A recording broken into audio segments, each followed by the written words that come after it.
qui n'apprécient pas les valeurs dites universelles du judaïsme. Elles enseignent l'altruisme, la bienveillance, la justice et la droiture. Ne dit-on pas d'ailleurs dans le verset que la Torah est votre sagesse aux yeux des nations? Oui, en effet, il s'agit là d'une certaine intelligence, d'un mode de réflexion vivifiant. Mais peut-on dissocier la culture juive de son Dieu? Dans ce cas, garderait-elle encore son caractère juif?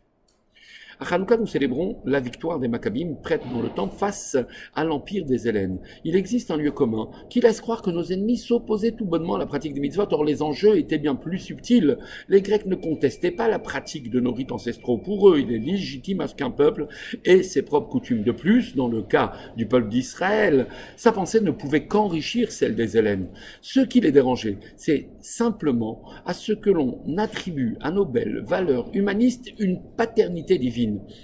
Ce qui, aux yeux du philosophe grec, n'est plus intellectuellement raisonnable. Aussi, nous disons dans l'office de Hanouka que le but de nos oppresseurs était les hashkicham toratecha ou les aviram mirukeretzonecha, faire oublier à nos ancêtres ta Torah et les pousser à transgresser ta volonté. Pour le grec, la Torah est un puits de science et nos rites sont des exemples de droiture. Mais il voudrait que nous placions ces valeurs au même niveau que les autres sciences pour qu'ils perdent ce caractère divin que les Juifs leur prêtent.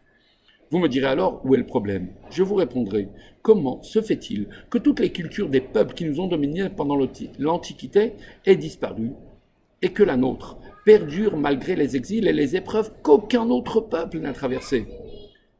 Toute sagesse humaine, toute pensée rationnelle est de facto relative et évoluera avec la société jusqu'à disparaître.